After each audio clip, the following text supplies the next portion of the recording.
এই যে মায়ের এখন পুজো হলো, মাকে এখন এই পুজো করলাম, মাকে সেবা দেওয়া হয়ে গেছে, পুজো করা হয়ে গেছে। তার জন্য ভাবছি যে একটা ভিডিও বানিয়ে নিই,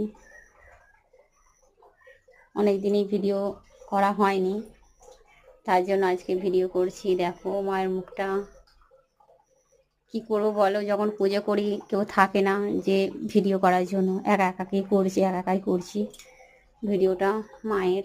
দেখো সেই জন্য আমার মুখটা দেখাতে পারি না। দেখতে পাচ্ছ আমাদের এই যে জাগ্রত মা, কারো যদি কিছু অসুবিধা থাকে এখানে তোমরা যোগাযোগ করো, মায়ের নাম জপ করো ঘরে বসে, দেখবে ঠিক মা তোমাদের ডাকে সাড়া দেবে। আমাদের জাগ্রত মা কাউকেই নিরাশ করে না। দেখো মা এখানে বলছি, ওখানে টিকটিক করছে, তোমরা কি শুনতে পেরে আওয়াজ?